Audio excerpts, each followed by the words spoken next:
बंदो गुरुपद कंज कृपा सिंधु नर रूप हरि महामोहतम पुंज जासु वचन रवि कर निकर। बोलिए प्रेम से श्री सद्गुरु महाराज की। व्यक्त रूप में अनंत श्री विभूषित कणकण में विराजमान परमाराध्य ब्रह्मलीन गुरुदेव के त्रैलोक पावन पाद पद्मों में कोटि कोटि नमन। गुरुदेव के मस्तिष्क स्वरूप ब्रह्मलीन पूज्यपाद महर्षि संसभी परमहंस जी महाराज तथा उनके हृदय स्वरूप पूज्यपाद ब्रह्मलीन महर्षि साहिब स्वामी जी महाराज तथा संत मत के वर्तमान आचार्य महर्षि हरनंदन जी महाराज के चरण कमलों में कोटि कोटि नमन, कोटि कोटि प्रणाम। मंच पर विराजमान हमारे आदरणीय श्रद्धेय श्री नंदलाल बाबा, इस यज्ञ को कराने वाले हमारे परम आदरणीय श्रद्धेय श्री रामनाथ बाबू और हमारे बड़े ही कुशल गायक कलाकार हमारे प्रोफेसर साहब श्री प्रमोद बाबू, उनके साथीगण, सत्संग प्रेमी सज्जनों, भक्तिमती माताओं बहनों, सबों को नमन करते हैं, सबों को प्रणाम करते हैं। अभी बड़ा सुंदर भजन सुन रहे थे संत कबीर साहब का। सुकिरत कर ले नाम समझ ले, को जाने कल की जगत में खबर नहीं पल की। सुकृत मतलब शुभ कर्म। दो तरह का कर्म होता है, शुभ कर्म और अशुभ कर्म। शुभ कर्म करने से पुण्य की प्राप्ति होती है, आत्मसंतुष्टि मिलती है, और अशुभ कर्म करने से पाप होता है और मन में असंतुष्टि होती है, ग्लानि होती है।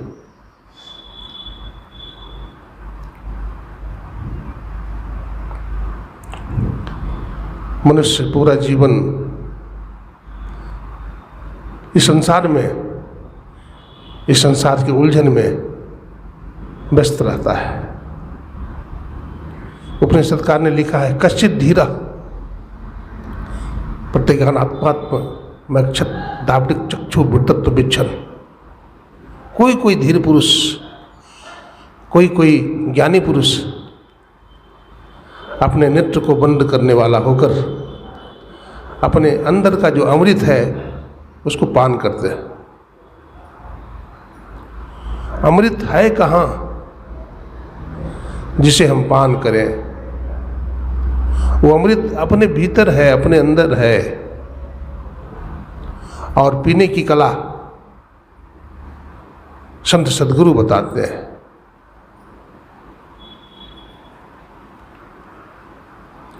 संत तुलसी साहब ने कहा, अमृत नीका कहे सब कोई, अब पिए बिना अमर न ही होई।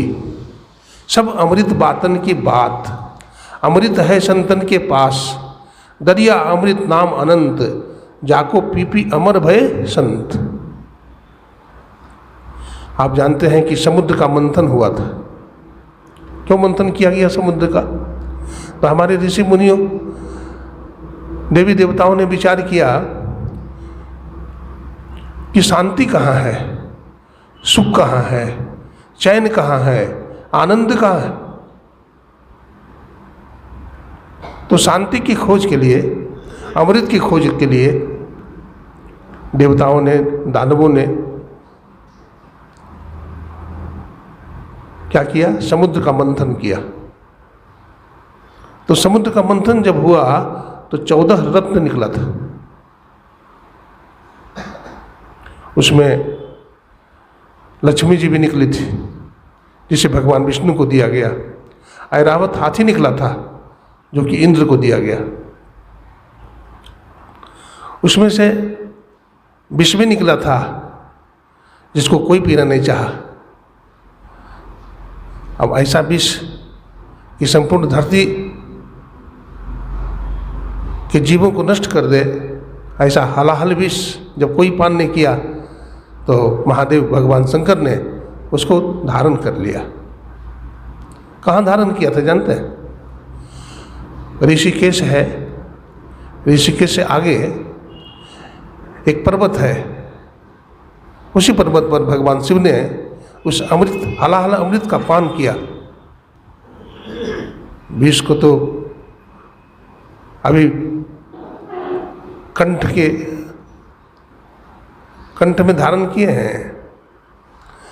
वहीं पर माता पार्वती है, बोलती है स्वामी आप ये विष पी लेंगे तो आप मर जाएंगे और मैं विधवा हो जाऊंगी, इसलिए ऐसा न करें। भगवान शिव ने कहा देवी विश्व के कल्याण के लिए धारण कर रहा हूँ, और ऐसा कहकर भगवान शिव आंख बंद कर लिए और कंठ से उतरने नहीं दिए विष को। इतना हलाहल विष, उस हलाहल विष के कारण भगवान शंकर का कंठ नीला हो गया और भगवान शंकर का नाम पड़ गया नीलकंठ महादेव।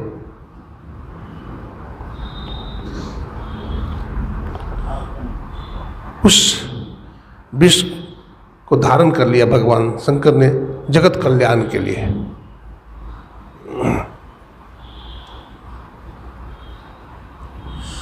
अमृत जो निकला तो उसको पीने के लिए देवताओं ने, दानवों ने वो कहा हम पहले पिएंगे, उन्होंने कहा मैं पहले पीऊंगा। इंद्र का पुत्र जयंत अमृत का कलश लेकर भागा, छीना झपटी हो गई, देवताओं में राक्षसों में लड़ाई होने लगी, और उसी क्रम में ये अमृत 4 स्थान में गिरा था। कहाँ कहाँ गिरा? प्रयागराज, इलाहाबाद, हरिद्वार, नासिक और उज्जैन। इसलिए 4 जगहों में कुंभ का मेला लगता है। अभी हरिद्वार में लगा हुआ था 2021 में, इसी साल।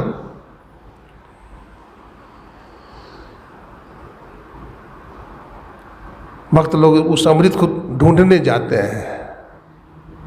वास्तव में वो अमृत है कहाँ, कैसे मिलेगा और उसको पीने से क्या लाभ होगा? तो अमृत कहाँ है? तो संत के पास है। मथुरा भावै द्वारिका भावै जा जगन्नाथ, साधु संगति हरि भजन बिनु कछु न आवे हाथ। राम बुलावा भेजिया दिया कबीरा रोय, जो सुख साधु संग में सो वैकुंठ न होय। भाई वो तीर्थों का राजा प्रयागराज कहाँ है? कहाँ है? इलाहाबाद कहाँ है? जहाँ गंगा जमुना की धारा बहती है। वो प्रयागराज जो जंगम तीर्थ राज है वो यहीं है, रामनाथ बाबू के घर में बारिया है, यहाँ बढ़ रहा है। और इस अमृत का जो पान करेगा वो अमर हो जाएगा, कहीं जाने की जरूरत नहीं है। मज्जन फल देखिए तत्काला, गोस्वामी तुलसीदास जी ने कहा तत्काल फल मिलता है तो सत्संग के माध्यम से। और क्या होता है? काक हो पिक बकौ मराला, कौआ कोयल हो जाता है। इस अमृत का इतना फल है, इस सत्संग की इतनी महिमा है, इसलिए ये सुकृत भी है, ये शुभ कर्म भी है सत्संग सुनना। इसलिए याज्ञवल्क्य ऋषि ने अपने धर्मपत्नी मैत्रेयी से कहा था श्रोतव्यो मंतव्यो निधिध्यासितव्यो अयम आत्मा ब्रह्म। जब ऋषि को वैराग्य हो गया संसार से, याज्ञवल्क्य ऋषि को विरक्त हो गए दुनिया में रहते रहते, दुनिया के दुख जंजाल को देख करके मन में वैराग्य हुआ। अब बुढ़ा हो गया, भजन कब करूँगा? शरीर लड़खड़ा रहा है, डंडे हाथ से कांपते हैं, हाथ पैर थर थर कांपते हैं, आँख कमज़ोर हो गए, कान कमज़ोर हो गया, हाथ पैर ने जवाब दे दिया, भला मैं क्या करूं? मन में विरक्ति हो गई। ऋषि ने दोनों पत्नियों को बुलाया। एक पत्नी का नाम था मैत्रेयी, दूसरी पत्नी का नाम था कात्यायनी। कात्यायनी संसारी महिला थी और मैत्रेयी धर्मपरायणा थी। दोनों को बुलाकर कहा, देवी अब मैं बूढ़ा हो चला, अब मैं ज्ञान की खोज में जा रहा हूँ। कात्यायनी तो बोली, हाँ स्वामी ठीक है, बंटवारा कर दीजिए। ऋषि ने कहा, देखो देवी, लेकिन इतने में बोल उठी, कौन? मैत्रेयी, स्वामी जिस धन दौलत राजपाट बेटा बेटी को छोड़ करके जा रहे हो, क्या उससे हम सुखी हो जाओगे? ऋषि का रोंगटा खड़ा हो गया है। याज्ञवल्क्य मुनि ने कहा, देवी आज तक संसार में, ब्रह्मा की सृष्टि में धन दौलत बेटा बेटी कुटुंब परिवार से कोई सुखी नहीं हुआ है, इसे तू भी सुखी नहीं हो पाओगी। तो कहती है मैत्रेयी, ये ना हम न सुखी श्याम तेन हम किम कुर्याम। हे प्रभु, जिससे मैं सुखी नहीं होंगी तो उसको लेकर मैं क्या करूँगी? लात मारती हूँ ऐसा धन दौलत को, ऐसा कुटुंब परिवार को, मुझे ये सब नहीं चाहिए। मुझे तो वो बताइए जिस अमृत की खोज में आप राजपाट दुनियादारी को छोड़ करके जा रहे हो। ऋषि को सही सच्ची बात बताना पड़ा। बड़ा सुंदर उपदेश किया। छांदोग्य उपनिषद में बड़ा सुंदर मंत्र है, न वारे पति कामाय पति प्रियो भवति, न वारे पुत्रस्य कामाय पुत्रम प्रियो भवति, न वारे जाया कामाय जाया प्रियो भवति, आत्मनस्य कामाय सर्वम प्रियो भवति। है मैत्रेयी, पति के सुख के लिए पत्नी पति से प्रेम नहीं करती है, पत्नी अपने सुख के लिए पति से प्रेम करती है, और पति भी पत्नी के सुख के लिए पत्नी से प्रेम नहीं करता, पति अपने सुख के लिए पत्नी से प्रेम करते हैं। बेटा बेटी सभी अपने सुख के लिए प्रेम करते हैं, माँ बाप से प्रेम नहीं करते। कुटुंब संबंधी भी सब अपने स्वार्थ के बस में बात करते हैं। इसलिए है मैत्रेयी, आत्मा वारे श्रोतव्यो मंतव्यो निधिध्यासितव्यो। है मैत्रेयी, आत्मा का ही श्रवण करना चाहिए, आत्मा का ही मनन करना चाहिए, आत्मा का निधिध्यासन करना चाहिए, यानी परमात्मा का भजन करना चाहिए। बोलते हैं ना, हरिओम तत्सत। क्या बोलते हैं? हरिओम तत्सत, और सब गपसप। भगवान का नाम सत्य है और सब गपसप है। इसलिए भजन आतुरी कीजिए, और बात में देर, और बात में देर, जगत में जीवन थोड़ा। आप लोग सब अपना काम धंधा छोड़ करके आए हैं। आपके घर में क्या बैठने का सोफा सेट कुर्सी नहीं है? सब कुछ है, 56 प्रकार का भोजन भी है, लेकिन सब कुछ छोड़, काम धंधे भी हैं, सब कुछ छोड़ करके यहाँ क्यों आए? सत्संग सुनने के लिए। क्योंकि सत्संग की भारी महिमा है। जहाँ पर सत्संग होता है, कल सुन रहे थे, उस धरती को भगवान शंकर प्रणाम करते हैं, वहाँ की मिट्टी को अपने माथे से लगाते हैं, और जहाँ सत्संग होने वाला है वहाँ की धरती को भी प्रणाम करते हैं। अब सत्संग की कितनी महिमा है, आप कल से ही सुन रहे हैं। ये मानव जीवन को हम सार्थक करें।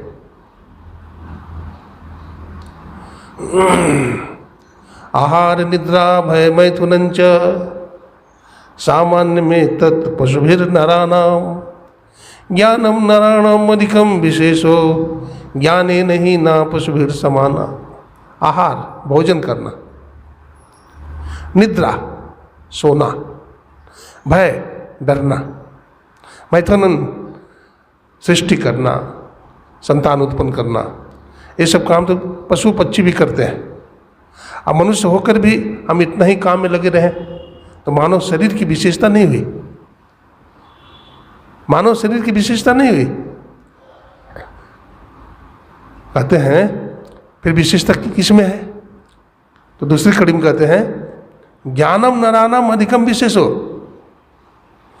अगर ज्ञान है तो मनुष्य हैं, अगर ज्ञान नहीं है तो पशु से भी गए बीते हैं। देखिए, किसान हल जोतता है ना, बैल को सही दिशा में ले जाता है। बैल को बोलता है किसान हाओ हाओ, तो बैल रुक जाता है नहीं। लेकिन इंसान को कहेगा हाओ हाओ तो रुकेगा? इंसान नहीं रुकता है। तो बैल कितना अच्छा है? बैल अच्छा है। इसलिए कबीर साहब को कहना पड़ा, बैल नरंता नर गढ़ा, चूका सींग और पूछ, एक एक गुरु के भक्त बिन धिक दाढ़ी धिक मूछ। कबीर साहब ने बहुत कुछ कह दिया। अगर सब काम करते हैं, ईश्वर की भक्ति नहीं करते, सत्संग नहीं करते, हमें विचार नहीं है, सद्विवेक नहीं है, बुद्धि नहीं है, तो हम पशु के समान हैं। तो इसलिए विवेक को धारण करें। विवेक कैसे होगा? तो सत्संग का सहारा लीजिए। बिनु सत्संग विवेक न होई, और राम कृपा बिनु सुलभ न सोई। देखिए, संसार में रह करके वैराग्य हो गया। जड़ भरत जी महाराज को हो गया ना, राजा का बेटा, और दुनिया से वैराग्य हो गया। ऐसा जबरदस्त वैराग्य हुआ जड़ भरत जी महाराज को, काम धंधा में मन ही न लगे, आंख बंद करके बैठा रहे, भूख लगे तो थोड़ा सा खा ले जीने के लिए, और भजन में लीन रहे। बाप ने सोचा, भाई ने सोचा, ये तो हमारे किसी काम का नहीं है, ये तो खाता है, पड़ा रहता है, आंख मुन्ना है, आंख बंद के बैठा रहता है। बाप ने कहा, बेटा चलो कुछ काम भी तो करो, जवान लड़का हो, कुछ करो, चलो हमारे साथ। देखो, दौंग बनाना है, गेहूं में गेहूं का पटवन करना है, दौंग बनता है ना। दौंग बनाने के लिए कहा, हाथ में फावड़ा है, और दौंग क्या बनाएगा, कुआं खोद दिया। बाप ने कहा, अरे भागो, तुम्हारे बस की बात नहीं है, मैंने तुमको कहा क्यारी बनाने के लिए, अब तूने कुआं खोद दिया। फिर पिताजी ने सोचा दूसरा काम देते हैं, तो फिर दूसरा काम दिया। क्या? दूसरा काम दे दिया, गेहूं कट करके आया था खलिहान में, दौनी हुआ था, तो बोला पशु पंछी न खाए, गेहूं की रक्षा करना। इतना कहकर बाप तो चला गया, और जड़ भरत वहीं बैठ गया, भजन कर रहा है। देखता है पशु पंछी इधर उधर है, तो पशुओं को पंछियों को बुलाया। अब बुलाते हुए क्या बोलता है, राम जी की चिरई और राम जी का खेत, और खा लो चिरई भर भर पेट। अब चिड़ियाँ आ गई, जानवर आ गए, गाय भैंस आ गए, खाने लगे। बाप आ गया, बोला, अरे बेवकूफ़, तुमको यही मैंने कहा था, तुमको रक्षा करने के लिए कहा था, और तू क्या करवा रहा है? सबई भूमि गोपाल की। खोपड़ी में क्या बात आई? सबई भूमि गोपाल की। सब धरती भगवान की है, और जीव जंतु भी भगवान के हैं, तो खा रहे हैं तो क्या दिक्कत है, खाने दो। तो ऐसी बुद्धि थी जड़ भरत की। ये बुद्धि ऐसे कैसे बनी? ये अच्छी बुद्धि बनता कहाँ से है? ये सत्संग से, अच्छा संग से, महापुरुषों के संग से ये अच्छी बुद्धि बन जाती है। वैराग्य हो गया किनको? चक्रवर्ती सम्राट, क्या नाम था, भर्तृहरि जी महाराज को। ऐसा वैराग्य हुआ, पहले तो राजा बने, 3 ग्रंथ लिखा उन्होंने। एक ग्रंथ लिखा पहला, कौन? नीति शतक। जब राजा थे तो उन्होंने लिखा नीति शतक। जब शादी विवाह हो गई तो लिखा श्रृंगार शतक, और जब राजपाट छोड़ करके सन्यासी बन गए तो लिखा वैराग्य शतक। बहुत अच्छी पुस्तक है सज्जनों, अगर उपलब्ध हो सके तो इसको जरूर पढ़िएगा, बहुत ज्ञान है इसमें। एक राजा को कैसा होना चाहिए, एक गृहस्थ को कैसा होना चाहिए, एक सन्यासी को कैसे रहना चाहिए संसार में, और संसार में रहते हुए किस तरह से मुक्ति होती है, मोक्ष होता है, ये सब का वर्णन उसमें मिलता है। वैराग्य हुआ किनको? चक्रवर्ती सम्राट भर्तृहरि को। और वैराग्य हुआ तो सब कुछ छोड़ करके निकल गए। अपना भाई विक्रम को उन्होंने राजा बना दिया, और खुद सन्यासी बन गए, भजन करने लगे। हमारे 4 आश्रम थे, हमारे ऋषियों ने 4 वर्णाश्रम बनाया है। ब्रह्मचर्य आश्रम में ब्रह्मचारी 25 साल तक अपने आचार्य गुरु के पास पढ़ता था। गुरु उसको वेद, उपनिषद, गीता, रामायण, धर्मशास्त्र, संसार की सब विद्या पढ़ाते थे, धनुर्विद्या आदि आदि सब विद्या। 25 साल तक पढ़ लिख करके योग्य बन जाता था। जब गुरुजी समझते थे कि गृहस्थ में जाने लायक हो गया तो गृहस्थ जीवन में भेज देते थे।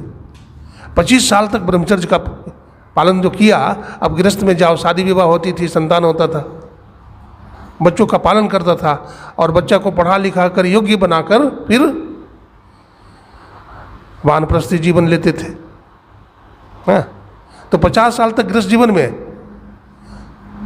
देखिए 50 साल में ही राजा परीक्षित हैं, है ना, राजा परीक्षित को शाप मिला समीक मुनि के माध्यम से। समीक मुनि भी नहीं, समीक मुनि का जो बेटा श्रृंगी था उसके माध्यम से मिला, कथा जानते हैं। जब उनको शाप मिल गया, क्योंकि ऋषि बैठे थे ध्यान में और उनको मरा हुआ सांप पहना दिया। जब पहना दिया तो उन्हीं का बेटा श्रृंगी वहीं पर खेल रहा था। किसी ने कह दिया, देखो तुम खेल रहे हो और तुम्हारे पिता को राजा परीक्षित ने मरा हुआ सांप पहना दिया। तो समीक ऋषि के गले में तो मरा हुआ सांप पहनाया, लेकिन अपने गले में जिंदा सांप पहन लिया। उन्होंने देखा, आंखें लाल हो गई, बोला हमारे देवतुल्य पिता के गले में तूने मरा हुआ सांप डाला, मैं तुझे सांप देता हूँ, यही तक डस लेगा, 7वां दिन तुम्हारी मृत्यु हो जाएगी। अब वृथा ना हो देव ऋषि वाणी। देखिए सांप लग गई, लेकिन इनको दुख नहीं हुआ। सांप क्यों पहनाया, जरा सा विचार करिए। माथे पर मुकुट पहने हुए थे राजा परीक्षित, और कौन सा मुकुट पहने हुए थे जानते हैं? एक दिन की बात है, राजा परीक्षित के मन में ये विचार आया, आवाज बढ़ाइए जरा सा, आवाज थोड़ा सा बढ़ाइए, आवाज ठीक रखिए।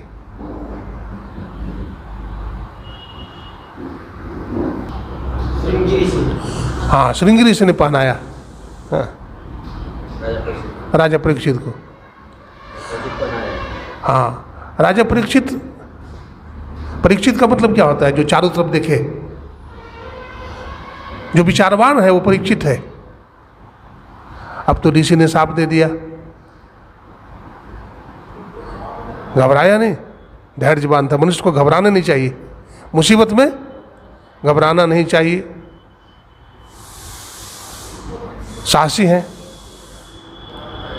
अपने घर चले जाते हैं और तैयारी करने लगते हैं। अब तो 7 ही दिन बचा है, अब भजन सत्संग करके इस जीवात्मा को मुक्त करना है। आवाज फिर चला गया, देखिए आवाज, बाजा को ठीक रखिए, कल ही बोला था मैंने। समीक ऋषि के गले में राजा परीक्षित ने मरा हुआ सांप डाल दिया। परीक्षित घबराए नहीं, शापित होकर अपना घर चले गए। मन में सोच रहे हैं, ऋषि का वरदान मिला है, ऋषि का वरदान मिला है, सांप नहीं। घर में जाते हैं, अपना एक कुशासन ले लेते हैं, एक कमंडल लेते हैं और एक धोती ले लेते हैं।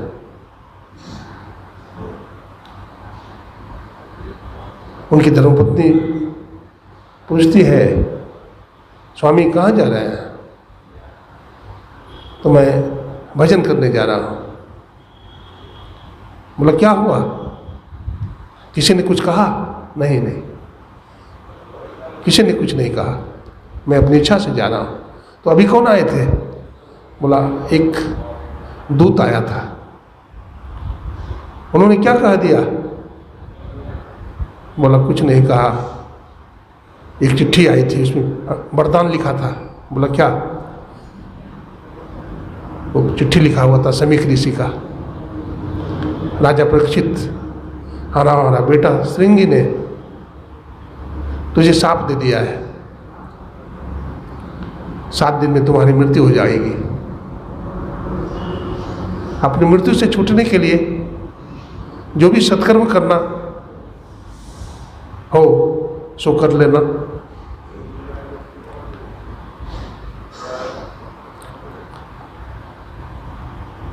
चिट्ठी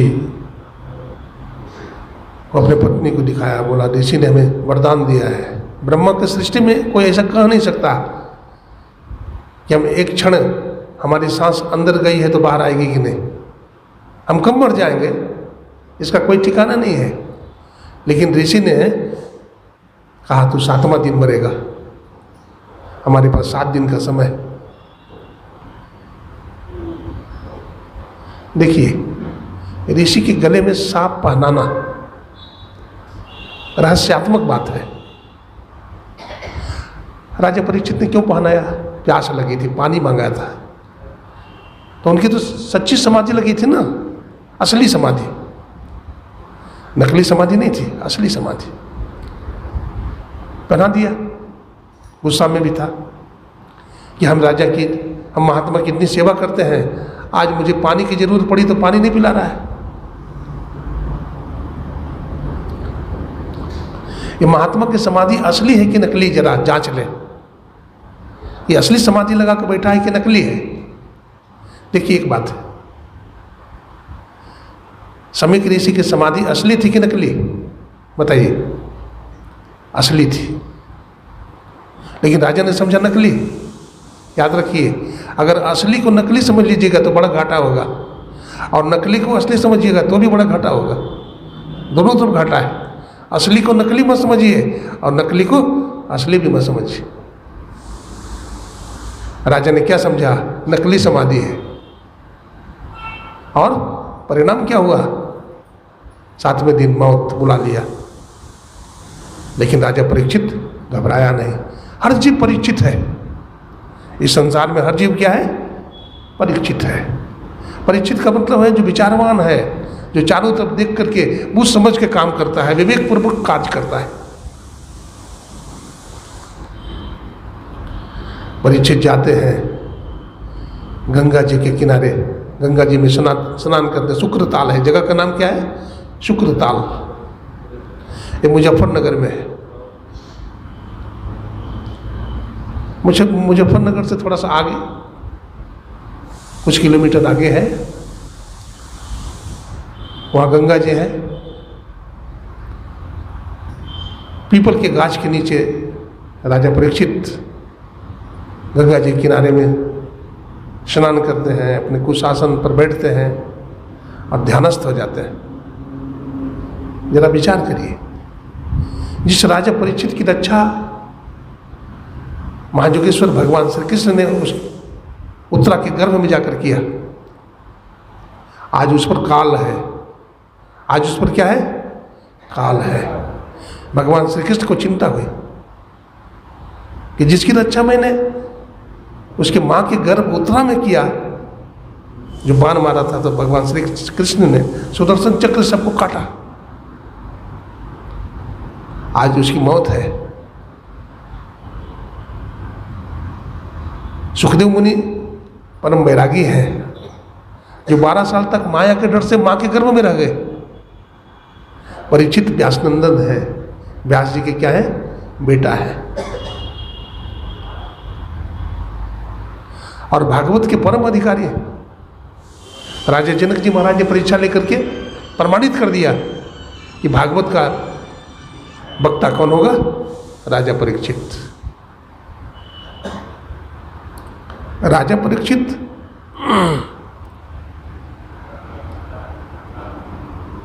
को देख करके भगवान को दया आई।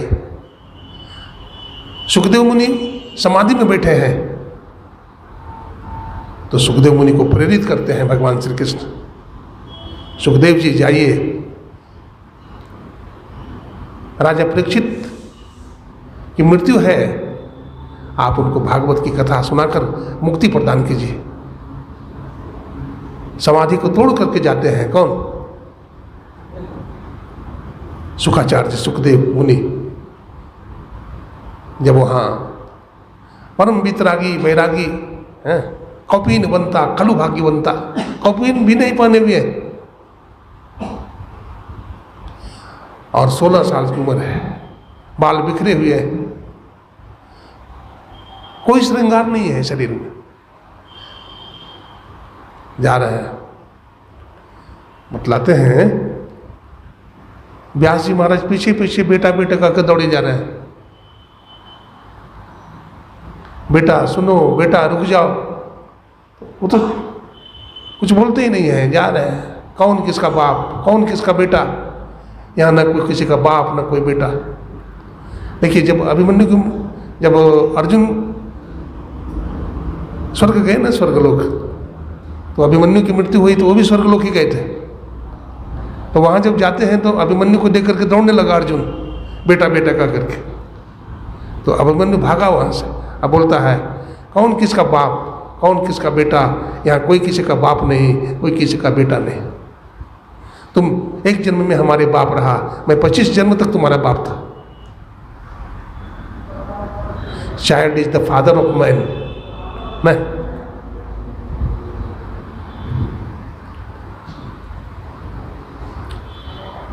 अब क्या होता है, राजा परीक्षित के पास पहुंचते हैं सुखदेव मुनि, पूरे दिगंबर हैं। और उस समय जब पता चला लोगों को कि राजा परीक्षित शुक्रताल में 7वां दिन तक्षक डसेगा, देखने के लिए, और सुखदेव मुनि भागवत की कथा सुनाएंगे, सुनने के लिए प्राचीन ऋषि सब आए। कौन कौन कौन आए? वशिष्ठ मुनि, दुर्वासा मुनि, सनक, सनंदन, सनातन, सनत कुमार, ये सब प्राचीन प्राचीन ऋषि, महर्षि भारद्वाज, जिनकी आयु 50-50 हजार वर्ष की भी है, लेकिन ये 16 साल के हैं। कौन कौन है? सुखदेव मुनि। इनको देख करके स्वागत में सब खड़े हो गए। सुखदेव जी महाराज की जय, सुखदेव जी महाराज की जय होने लगा, जयकार होने लगी। देखिए जिस आदमी से हमारा कोई परिचय नहीं हो, कोई परिचय नहीं हो, और उस आदमी को देखते ही हमारा सिर झुकने लगे, तो समझना चाहिए ये कोई महान पुरुष है, ये कोई दिव्य आत्मा है, ये परमात्मा का, गुरु का कोई प्यारा है। कोई परिचय नहीं, कोई इंट्रोडक्शन नहीं, उसको देख करके हमारा मस्तक झुकने लगे, उसको प्रणाम करने की इच्छा होने लगे, तो समझना चाहिए एक गुरु का प्यारा है, एक प्रभु का प्यारा है।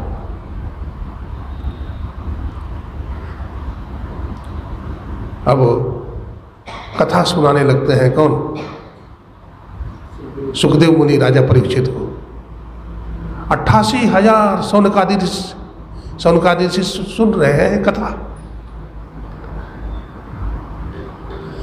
एक दिन कथा प्रारंभ हुई, दूसरे दिन कथा सुने, तीसरे दिन ऐसा प्रश्न पूछा राजा परीक्षित ने, हे महामुने, जिसकी मृत्यु बिल्कुल नजदीक हो ऐसे मनुष्य को क्या करना चाहिए? जिसकी मृत्यु बिल्कुल नजदीक हो ऐसे मनुष्य को क्या करना चाहिए? महर्षि सुखदेव ने कहा, राजन, जिसकी मृत्यु बहुत नजदीक हो उसको किसी भी प्रकार से मन को भगवत चरणों में लगा देना चाहिए, उसको सत्संग सुनना चाहिए, उसको ईश्वर भक्ति में लीन हो जाना चाहिए।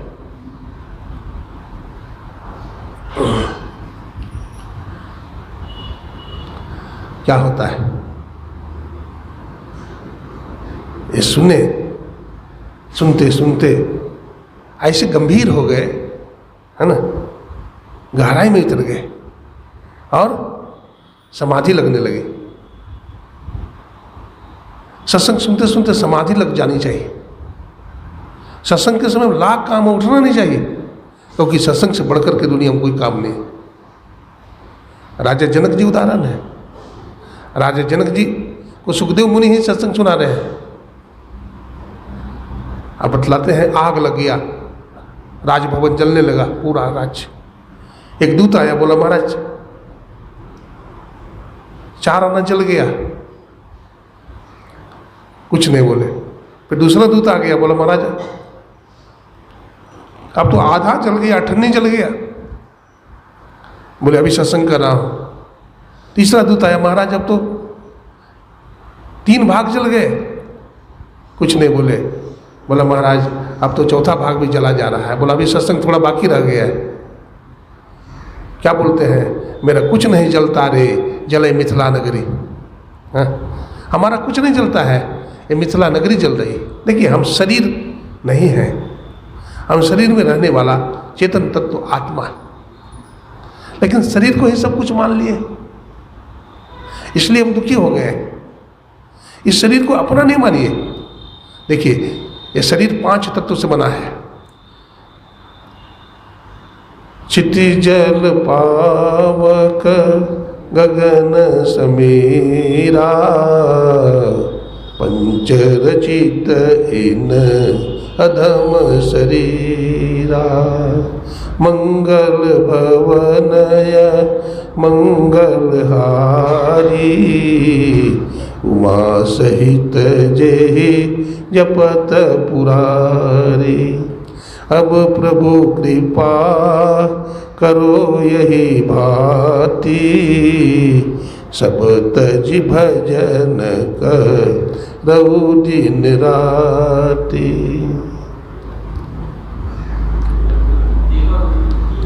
भजन करना चाहिए। भजन में मन नहीं लगता, मन चंचल है। अर्जुन ने कहा, भगवान कृष्ण अर्जुन से कहते हैं योगी भव अर्जुन, अर्जुन योगी बनना चाहिए। तो अर्जुन हाथ जोड़ करके कहा कि प्रभु आप योगी बनने की बात करते हो, मन तो एक क्षण के लिए रुकता नहीं, बड़ा चंचल है। मनः चंचलम कृष्णम परमाथि बलवदृढ़म। हे प्रभु मन बड़ा चंचल है, जैसे वायु को रोकना कठिन है उसी तरह से मन को रोकना कठिन है। तो भगवान कृष्ण ने क्या कहा, अभ्यास न तो कौन्तेय वैराग्य न च गृह्यते। हे कुंती नंदन, ये मन चंचल है और चलायमान है, लेकिन अभ्यास और वैराग्य के द्वारा ये चंचल और चलायमान चित्त को स्थिर किया जाता है। इसके लिए क्या करो, अभ्यास करो।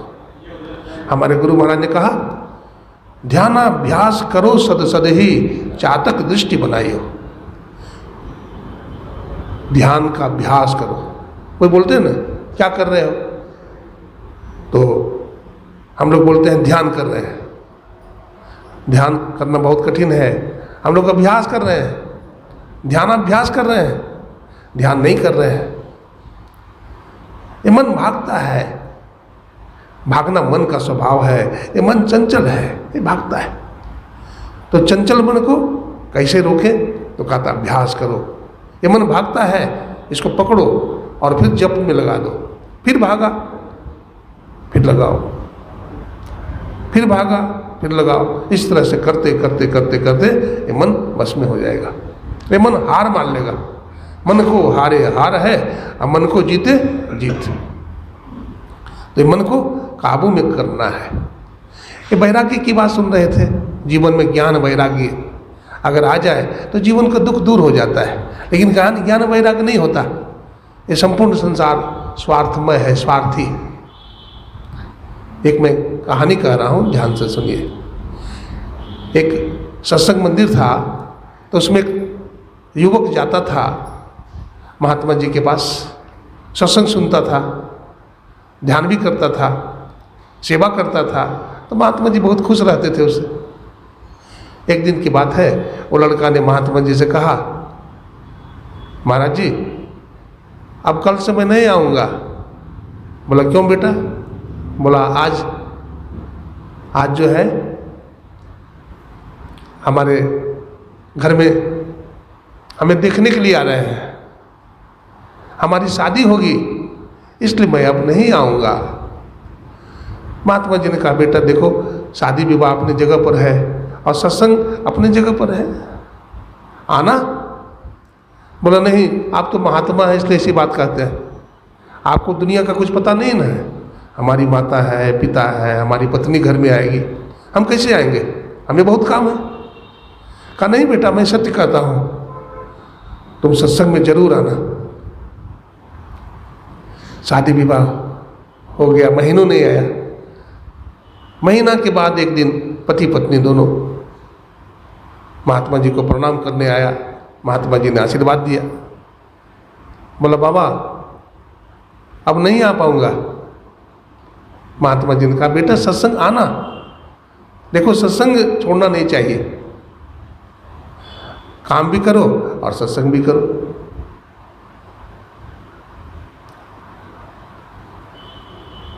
वो युवक आया, कल होली का समय था, महात्मा जी ने उसको ध्यान लगाने के लिए सिखा दिया, ध्यान कैसे किया जाता है, ध्यान करने के लिए सिखा दिया। सुखमना में ध्यान कैसे लगता है, मन को कैसे ब्रह्मांड में चढ़ाया जाता है, बता दिया। लड़का घर चला गया। अब होली का समय था, सामान वामान लाया लड़का। माँ ने कहा कि बेटा ये सब सामान ले आओ। सामान ले आया। घर में भोजन बन रहा है, उनकी माता जी, उनकी पत्नी बना रही है। जब भोजन तैयार हो गया तो कहा बेटा को उठाओ, माँ बोलती है। तो उनकी पत्नी जाती है जगाने के लिए। अब वो तो ध्यान लगाया हुए है, हाथ पर हिलाती, सुनता नहीं। लगता है मर तो नहीं गया, लगता है मर तो नहीं गया। तो देखिए ना, उठ नहीं रहे हैं, मुझे डाउट हो रहा है। उनकी माँ जाती है, बेटा बेटा करके जगाती, तो देखते हैं कि एकदम कुछ नहीं, सुन्न है। हाथ स्पर्श करके देखती है, माथा देखती है, ठंडा है, सांस नहीं चल रही है। अब रोना धोना चालू हो गया, मर गया मर गया मर गया। हल्ला हो गया चारों तरफ, सब लोग आ गए, रंथी बन गया। लेकिन उसको उठाना है पलंग पर से। अब उन्होंने पलंग में इस तरह से पैर फंसा दिया है कि निकलता ही नहीं। बहुत कोशिश किया गया लेकिन निकलता नहीं। तो एक ने कहा भाई नहीं निकलता है तो एक ही उपाय है। बोला क्या? बोला पलंग ही काट दो। तो उनकी धर्मपत्नी भी वहीं थी, बोलते नहीं नहीं, ये हमारे पिताजी ने दिया है, इसको मत काटो, अब तो ये मर ही गया, इसका पैर काट दो। क्या बोल रहे? इसका पैर काटो। और वो सब सुन रहा है, वो सब सुन रहा है। किसी तरह से उसका पैर निकल गया। अब सब लोग जा रहे हैं, राम नाम सत्य है, राम नाम सत्य है। देखिए मर जाने के बाद बोलते हैं राम नाम सत्य है, और जिंदा में राम नाम सत्य नहीं बोलते हैं, राम नाम झूठा है। इससे राम का भजन नहीं करते हैं, राम का सुमिरन नहीं करते हैं। जा रहे हैं, राम नाम सत्य है, राम नाम सत्य है। हाँ, सबकी यही गत है। तो वहाँ पर एक सत्संग मंदिर है, वही जहाँ बाबा रहते हैं, जिनकी सेवा करता है। बाबा जी खड़े। जब रंथी पास में आया तो कहा बाबा ने, क्या हुआ जी? बाबा आपका शिष्य मर गया। बोला कैसे? बोला यहाँ से गया, जाके सोया और सोया ही रह गया। तो कुछ बीमार हो गया था क्या? बोला ना, कुछ भी नहीं था, कुछ हुआ ही नहीं, बस सोया ही रह गया, सोया सोया ही रह गया, उठा नहीं। बोला रखो रखो, अभी इसकी समाधि नाड़ी चल रही, मरा नहीं। बाबा जी ने कहा एक गिलास पानी लाओ। तो एक गिलास पानी लाया गया। महात्मा जी ने कहा देखो, उनकी माँ से कहा माँ देखो तुम्हारा बेटा जवान है, आप बूढ़ी हो गई हो, आप पियोगी तो मर जाओगी, अब बेटा जिंदा हो जाएगा, आप पी लो। तो बूढ़ी माँ बोलती है नहीं नहीं नहीं नहीं, मैं नहीं पीऊँगी। बोला क्यों? बोला बूढ़ा की सेवा कौन करेगा, मैं नहीं पीऊँगी। तो महात्मा जी ने कहा कि आप नहीं पिएगी तो बाबूजी आप पी लीजिए। बोला नहीं मैं भी नहीं पीऊँगा। बोला क्यों? बोला आपका जवान बेटा जिंदा हो जाएगा ना। बोला नहीं नहीं पीऊँगा, बुढ़िया की सेवा कौन करेगा। मैं नहीं पीऊँगा। तो माँ बाप इनकार कर गया। तो उनके जो संबंधी थे उनको कहा, बोला हमें क्या मतलब, जब माँ बाप ही नहीं पिया तो। फिर पड़ोसी से कहा कि आप पी लो, बोला मैं नहीं पीऊँगा। कोई नहीं पिया। तो महात्मा जी ने कहा चलो कोई नहीं पीते हो तो हमारा शिष्य है ना, परंपरा चलानी है, इसलिए मैं पी लेता हूँ। महात्मा जी ने गिलास को जैसे ही उठाया, लड़का तो सब सुन रहा था, लड़का ने हाथ पकड़ लिया, बोला बाबा मैं दुनिया का तमाशा देख लिया, आपने सही कहा था कि बेटा तुम्हारा अपना कोई नहीं है, तुम्हारा अपना ईश्वर है, परमात्मा है। कायक वहाँ रहेगा, वो भागा वहाँ से। वो बहुत बड़ा सन्यासी हुआ, बहुत ज्ञानी हुआ। तो जब तक इंसान को वैराग्य नहीं होता संसार से, तब तक भजन की तरफ लगता नहीं है ना। सुर नर मुनि की यह सब रीति, स्वार्थ लागी करे सब प्रीति। हाँ, संसार में रहो, प्रेम से रहो, घर परिवार में रहो, प्रेम से रहो, लेकिन ये तो विचार करो कि शरीर तो छूटेगा, शरीर तो पुराना होगा और शरीर समाप्त भी होगा।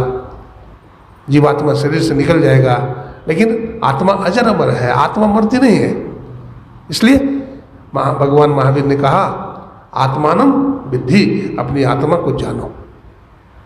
इसके लिए सत्संग करो, इसके लिए ध्यान करो, इसके लिए ईश्वर की भक्ति करो।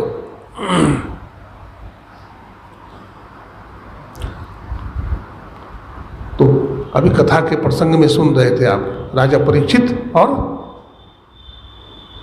महामुनि सुखदेव की बात। कथा सुन रहा है परीक्षित। 3 दिन हो गए एक ही आसन से बैठे बैठे। तो बोलते हैं, सुखदेव मुनि कहते हैं, बेटा परीक्षित 3 दिन हो गया एक आसन से बैठे बैठे, आसन तो बदल लो, कुछ फलहार ले लो, जल पी लो, गुरुदेव भूख प्यास नहीं है, आप कथा सुनाइए। हमें तो वो तक्षक दिखाई पड़ रहा है, इस 7वां दिन में मुझे डस्ट लेगा। देखिए यही वैराग्य है, हमें तक्षक दिखाई पड़ रहा है। भूख न लागे, नींद न आवे, दिन रात मोहि बिरह सतावे हैं। तब में कबीर साहब कहते, सांस सांस में नाम सुमर ले, अवधि घटे तनिकी, जगत में खबर नहीं पल की। सुकृत कर ले, नाम सुमर ले, को जाने कल की, जगत में खबर नहीं पल की। यह तन तो है हस्ती मस्ती, काया मिट्टी की, और सांस सांस में नाम सुमर ले, अवधि घटे तनिकी, जगत में खबर नहीं पल की खबर नहीं। इसलिए साधन भजन करना चाहिए।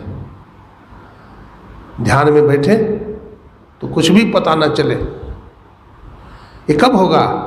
जब हमारा मन स्थिर होने लगेगा। जब करते हैं हम लोग, थोड़ी देर जब करते हैं, फिर गप करने लगते हैं, फिर मन भाग जाता है। और आगे बढ़िए, अपने इष्ट के स्थूल सगुण साकार रूप का ध्यान कीजिए। तो स्थूल सगुण साकार रूप का ध्यान करिएगा। आप बैठे रहते हैं, लेकिन आपकी सूरत चलते रहती है, आप अंदर में चलते रहते हैं। ऐसा नहीं कि आप जहाँ बैठे हैं वही हैं, आप चल रहे हैं। एक संत कहते हैं, कबीर साहब,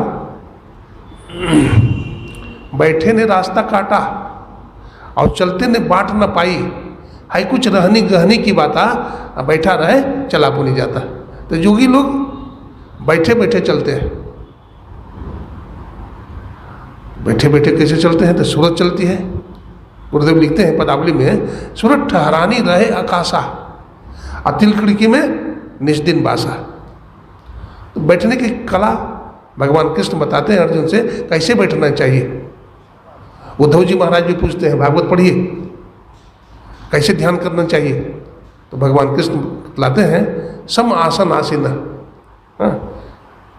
समतल भूमि पर अपने आसन बिछाइए और शरीर गर्दन मस्तक को सीधा करके बैठिए। गुरुदेव ने कहा, अगल बगल कहूँ दृष्टि न डोले, सन्मुख बिंदु पकड़ लागी, सुखमनिया मेमोरी नजर लागी। बैठिए सामने, शरीर गर्दन मस्तक को सीधा करके बैठिए, अधिक देर तक बैठिए। जो चाहता है ध्यान साधना में हमारी प्रगति हो, तो आप अधिक देर तक बैठिए। बैठते बैठते आप अभ्यस्त होने लगेंगे, आपको भीतर का आनंद मिलना प्रारंभ हो जाएगा और फिर ऐसा हैबिट बनेगा, ऐसी आदत बनेगी कि आपको छुड़ाते नहीं छूटेगा। फिर जैसे शराब पीने का किसी को लत लग जाता है तो शराब के बिना नहीं रह सकता, किसी को बीड़ी पीने की आदत लगती है तो बीड़ी भी नहीं रह सकता। आप भजन करेंगे तो भजन की आदत लग जाएगी, सत्संग में बैठेंगे तो सत्संग करने की लत लग जाएगी और ये ऊपर लेके चला जाएगा। देखिए सत्संग जो है जीव को बहुत ऊपर ले जाता है। धूल अगर हवा का संग करती है तो आकाश में नहीं, और वही पानी का संग करता है तो नाले में। कीड़ा को देखे हैं, कीड़ा फूल का संग करती है तो गुरु महाराज पर, भगवान पर चढ़ जाता है, और वैसे तो कीड़ा नाली में रहता है, लेकिन संग का रंग है ना। इसलिए संत समागम हरि कथा, तुलसी दुर्लभ दोय, सुत विद दारा लक्ष्मी, पापी के भी होए। बेटा बेटी धन दौलत तो पापी को भी होता है, लेकिन संत का समागम उसके घर में नहीं हो सकता है। भागवत में ही बड़ा सुंदर प्रसंग है अजामिल का। अजामिल उपाख्यान है। अजामिल एक ब्राह्मण है, नित्य प्रति समिधा लाने के लिए जंगल में जाता है। समिधा समझते हैं, सूखी लकड़ी। लेकिन बुरी संगति में फंस गया था वो। एक दिन एक महिला के साथ एक पुरुष को रमन करते देखा, वेश्या को, तो उसकी वृत्ति खराब हो गई और वहीं लिप्त हो गया वो। वहीं लिप्त हो गया, शराब पीना, शिकार खेलना, बुरी संगति करना, जुआ खेलना आदि आदि कर्म करता था। एक बार अयोध्या से 1 दर्जन महात्मा 84 की परिक्रमा करते हुए आए। वो महात्मा स्वपाकी थे, अपने हाथ से भोजन बनाते थे। तो लोगों से पूछा, महात्मा जी थक गए थे सब, पूछा भाई इस घर में कोई वैष्णव रहता है, वैष्णव भक्त है? तो एक मनचला युवक ने कहा हाँ महाराज है। तो कहाँ घर है उसका? बोला इस सामने में घर है। वो अजामिल का घर बता दिया। वो अजामिल तो शिकार खेलने गया था जंगल, उनकी पत्नी घर में थी, पत्नी दरवाजे के पास खड़ी थी। कहा देवी ये वैष्णव भक्त का घर है, अजामिल का घर है। वो काठ हो गई, बोली महाराज जी ये डकैत का घर है। किसने बता दिया? ये भला आदमी का घर नहीं है। किसने बता दिया? बोला कुछ लोगों ने बता दिया। तो बेटी सुनो, अब तो मैं आ गया हूँ, अब तो हमारा संकल्प हो गया है, अब तो मैं तुम्हारे यहाँ ही रहूँगा, सत्संग करूँगा। तो बाबा हमारा घर पवित्र नहीं है, हमारा चूल्हा पवित्र नहीं है, मांस मछली बनता है, हमारा बर्तन पवित्र नहीं है, तो आपको मैं कैसे भोजन कराऊंगी? महात्मा जी ने कहा बेटी सुनो, हमें कच्चा सीधा दे देना। महात्मा लोग पहले सीधा लेते थे, कच्चा सीधा दे देना। बेटी देखो हम बर्तन लेकर के चलते हैं। ऊँट था, ऊँट पर बर्तन रखा हुआ था, पंडाल भी था। महात्मा पैदल चलते थे। तो महात्मा ने अपने हाथ से चूल्हा बनाया, फिर चूल्हा पर लकड़ी लाया जंगल से, फिर गंगा जल साथ में रखते थे, गंगा जल में भोजन बनाया। भोजन जब बन गया तो ठाकुर जी को भोग लगाया। देखिए घर में आप भोजन बनाते हैं, प्रसाद बनाते हैं, तो भोग जरूर लगाइए गुरु भगवान को, गुरु भगवान को भोग लगाइए। आप भोग लगाएंगे तो आप बहुत चीज़ों से बच जाएंगे। बोला क्या? आप लहसुन प्याज से बच जाएंगे। आप मांस मछली तो नहीं बनाएंगे, भगवान को भोग नहीं लगाएंगे, गुरु महाराज को नहीं लगाएंगे, और वो प्रसाद बन जाएगा। जो भी खाएगा तो उसमें सतोगुणी वृत्ति जाग जाएगी। भोजन पवित्र होना चाहिए। भोजन अपवित्र है तो हमारा सत्यानाश कर देता है। इसलिए भोजन करते समय बातचीत नहीं करना चाहिए, भोजन बनाते समय बातचीत नहीं करनी चाहिए। थूक चला जाएगा सब्जी में, दाल में, इसलिए वहाँ जप करना चाहिए। अब बिना स्नान किए हुए माता हो, भाई हो, कोई भी हो, किचन में प्रवेश नहीं करना चाहिए। स्नान करके जाइए, थोड़ा पूजा पाठ करके जाइए, अपना ध्यान करके जाइए। अब क्या होता है, क्या सुना रहा था? हाँ, अजामिल तो शिकार करने के लिए गया। अब महात्मा जी भोजन बना करके ठाकुर जी को भोग लगा करके बैठे हुए हैं, इतने में अजामिल आ जाता है, शराब पिए हुए, लाल लाल आँख, बहुत सारा जंगली जानवर वो कंधे पर ब्लड निकल रहा है, शरीर से बदबू आ रही है। महात्मा को देख करके आँख लाल पीला, अरे हमारा घर तूने कैसे आया, तुम्हारी इतनी हिम्मत कैसे हुई? तो अजामिल की पत्नी खड़ी थी वहाँ, बोला खबरदार जो कुछ बोला, मैं बुलाई हूँ। डर गया, बोला ठीक है तुम बुलाई हो तो कोई बात नहीं। महात्मा जी उसको स्नान करवाई अपने पतिदेव को, बोला आप स्नान कीजिए। ये महात्मा बड़े भाग्य से आया, स्नान किया, बोला आइए। महात्मा जी के पास आया तो महात्मा जी ने सोचा प्रसाद देते हैं, दोनों को एक एक दोना प्रसाद दिया, पति को भी और पत्नी को भी। बोला लो इसे खा लेना। तो प्रसाद जो खाया ना अजामिल, तो उसका मन पवित्र हो गया। देखिए महात्मा के हाथ का बनाया हुआ प्रसाद रंग ला दिया। और उन्होंने भी प्रार्थना किया ठाकुर जी से, हे ठाकुर जी, हे प्रभु, हम इसके घर में आए हैं तो इसका मन बदल जाना चाहिए। हम आए हैं और अभी भी शराब पीता रहेगा, अभी भी मांस खाता रहेगा, अभी भी इसकी ज़िंदगी में सुधार नहीं होगा, तो लोग हमारी बदनामी करेंगे, और हमारी बदनामी नहीं होगी, आपकी बदनामी होगी। ये मन ही मन भगवान से प्रार्थना किया, प्रसाद खाया और उसका मन बदल गया। वो बोलता है बाबा एक प्रार्थना है क्या? बोला हमें एक ही बेटा है, उसका नामकरण संस्कार कर दीजिए। बोला ठीक है कर देता हूँ, लाओ। बेटा को लाया और महात्मा जी ने विधि पूर्वक वैदिक मंत्र के माध्यम से, है ना, उसको तिलक लगाया, माला पहनाया, उसको आशीर्वाद दिया कि इसका नाम नारायण रख देना। क्या नाम रखा? नारायण। अब जब भी कहीं से आवे तो नारायण नारायण पुकारे बेटा को, क्योंकि बेटा से बड़ा आसक्ति थी, मोह था। सबसे पहले बेटा को पुकारता था, बेटा नारायण नारायण। एक दिन अजामिल आया और नारायण नारायण पुकारा, माथा में चक्कर आया और वहीं गिर गया, शरीर छूट गया। जब शरीर छूट गया तो नारायण को पुकारा था, तो विष्णु लोक से भगवान विष्णु के दूत आ गए, पीला पीला कपड़ा पहने, और जमलोक से जमदूत आ गए। अब वो बोले हम ले जाएंगे, जम के दूत बोले हम ले जाएंगे। छीना झपटी होने लगी, अब मारपीट हो गया।